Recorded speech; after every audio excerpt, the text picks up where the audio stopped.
seamos honestos desde un inicio. ¿Quieres ser jefe de gobierno de la Ciudad de México? ¿Es tu pretensión, digamos, en la perspectiva política, como político que eres de amplia trayectoria, fundador del PRD, ¿quieres ser jefe de gobierno? Bueno, pero yo no planeo así las cosas, nunca las he planeado así. Trabajo, hago mi labor, planteo ideas, lucho y se van abriendo diversos horizontes. Yo fui presidente de la Asamblea Legislativa del Distrito Federal, pero si me hubieras preguntado un año antes, ¿quieres ser presidente de la Asamblea Legislativa del Distrito Federal? Yo en ese momento no hubiera tenido claro que existía esa posibilidad. El proceso se dio y se dio por diversas circunstancias. Entonces no me gusta encerrar las cosas así. Por supuesto que para mí el tema de gobierno del Distrito Federal es un tema muy importante, pero no lo veo simplemente como una cuestión personal. Creo que no solo cuenta aquí la aspiración personal, sobre todo cuenta la construcción de un proceso colectivo, de un proyecto colectivo y sobre todo para qué se quiere el gobierno de la ciudad, qué se quiere hacer, qué hay que hacer en este caso en la ciudad. Una de las grandes preguntas, ¿para qué el poder? No solamente aspirar al poder. Por esas razones para mí lo fundamental es discutir el programa. Sí tengo propuestas, sí tengo muchas ideas de qué se debe hacer en la Ciudad de México. Son producto de mi conocimiento de la ciudad, de mi experiencia en diversas responsabilidades importantes de la Ciudad de México y de un amplio recorrido que he hecho de muchos kilómetros en la ciudad. Entonces, tengo muchas ideas, por eso, ahora que me invitó el PRD del DF a exponer una serie de planteamientos sobre la ciudad que queremos, pues yo fui, en lugar de ir a echarme un rollo general, fui a plantear 50 propuestas muy concretas. 50 propuestas en donde hablas de la cuarta transformación de la Ciudad de México que correspondería al cuarto gobierno perredista después de Cárdenas, López Obrador y Ebrard. Así es. Y entonces ha habido 3 gobiernos electos en la Ciudad de México. Los únicos 3 gobiernos que se han elegido en toda la historia desde que existe México como nación independiente, en la Ciudad de México. Y nosotros decimos, yo pienso, debe haber una nueva transformación. El asunto no es, hay que luchar por mantener al PRD en el gobierno. No es una cuestión de mantenerse, es una cuestión de seguir transformando. Porque es el principal bastión político del PRD. Pero no hay que verlo así limitadamente, sino ver el horizonte general. Se tienen que seguir transformando las cosas en la ciudad. Entonces, el programa tiene que ver hacia adelante. ¿Está en riesgo, Martí, el PRD en el DF? No las lo veo encuestas así. Estas recientes del PRI y de Beatriz Paredes que van como punteros. Pues yo la reviso y lo que veo es que el PRI no sale de sus 20 y tantos puntos, que son 20 y tantos puntos que tuvo en el 2009, 20 y tantos puntos que tuvo en el 2006, 20 y tantos puntos que tuvo en el 2000. Yo no veo realmente que se esté moviendo de su margen. Ahora, cuando se hace la lectura del voto de la izquierda, hay que incluir al PT, porque es un error nada más ver la votación del PRD.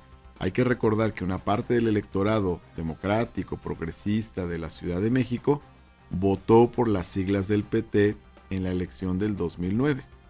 Y tenemos una inercia al respecto. Entonces, se tiene que contar el conjunto de la votación. Si tú sumas PRD, PT y Convergencia, es casi el 50% de la votación en el Distrito Federal. ¿No habría un desgaste natural para el PRD en la ciudad después de tantos años?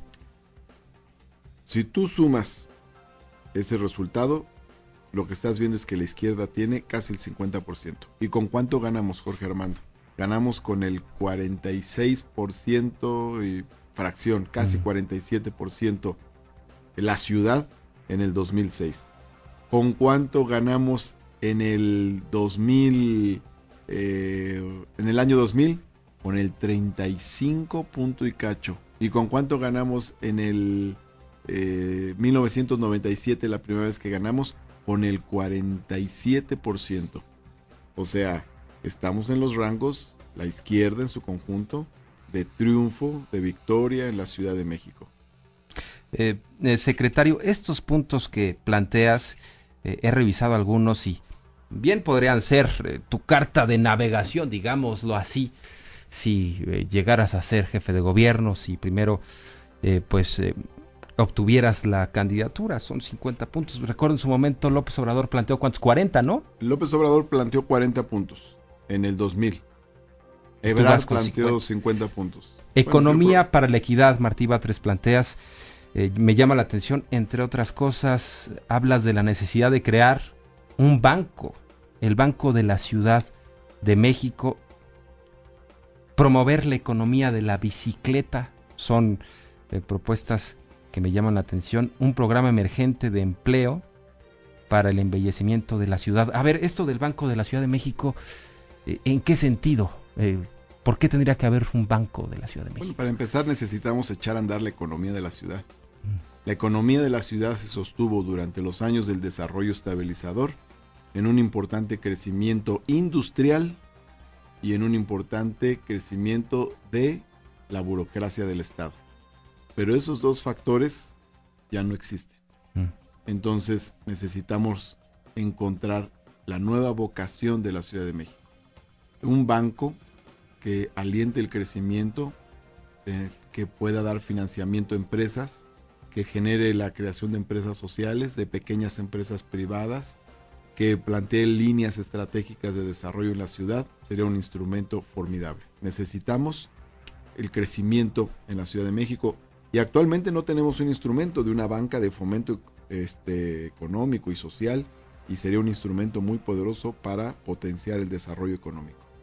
El tema de promover la economía de la bicicleta, la verdad, Martí, es que he recorrido parte de la ciclovía del Distrito Federal y todavía no hay una utilización plena de la bicicleta, es decir, no se usa la ciclovía como un medio de transporte. Por ahí uno se encuentra algún ciclista, ahora sí que haciendo mero deporte, no hay una vinculación real. La ciclovía que está construida tiene ese propósito, básicamente. Es recreativo, digamos. Recreativo, pero necesitamos otros elementos. ¿Qué digo, por ejemplo? Necesitamos ciclovías que se conecten con las estaciones del metro. Entonces el ciclista sale de su casa, toma la bicicleta, llega a la estación del metro, junto hay un ciclo estacionamiento, deja la bicicleta, toma el metro, llega al trabajo. Sale del trabajo, toma el metro, llega a la estación del metro, donde dejó la bicicleta, toma la bicicleta y regresa al trabajo. Es decir, tendrías un transborde entre bicicleta y metro, por ejemplo, y eso te permitiría alentar la construcción de un conjunto de ciclovías más conectadas a la vida cotidiana, económica, productiva, estudiantil de los habitantes de la Ciudad de México.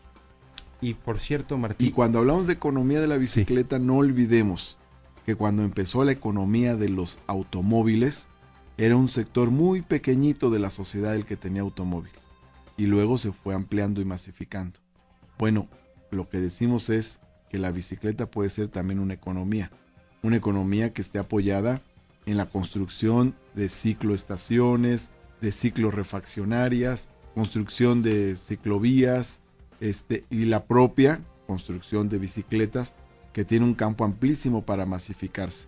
¿Qué va a pasar con el automóvil? ¿Qué tanto más puede crecer el automóvil en una ciudad donde hay 8 millones y medio de habitantes y 3 millones de automóviles?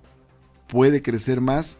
Sería prácticamente imposible, se convertiría la ciudad en un estacionamiento. O sea, ahora vamos sufriendo que cada vez se reduce más la velocidad del automóvil, los kilómetros que avanza por hora. Bueno, sería imposible pensar en que se duplique o triplique el número de automóviles en la ciudad. Vamos a tener que encontrar en la bicicleta uno de los caminos, no el único, de movilidad hacia el futuro. Ahora, por lo que veo, tú estás porque el gobierno no solo cree las condiciones para tener más trabajos, mayores empresas, sino también que el propio gobierno instrumente mecanismos para el famoso empleo temporal. Entre otras cosas, hablas de contratar a 10,000 capitalinos de manera temporal precisamente para el embellecimiento de la ciudad? Bueno, nosotros tenemos diversos problemas en la ciudad y al mismo tiempo tenemos una tasa de desempleo que tenemos que atender. El desempleo que existe en la ciudad a su vez genera otro tipo de problemas sociales.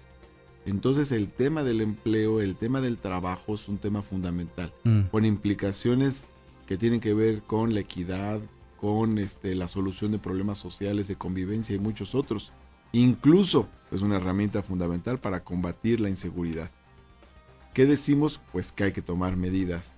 Tenemos en la ciudad una gran cantidad de baches, tenemos, por ejemplo, muchas coladeras que se tapan por la basura que se va acumulando y cuando vienen las lluvias, entonces hay anegaciones, por ejemplo, entre muchos otros temas que tienen parecidos que tienen que ver con este tipo de problemáticas.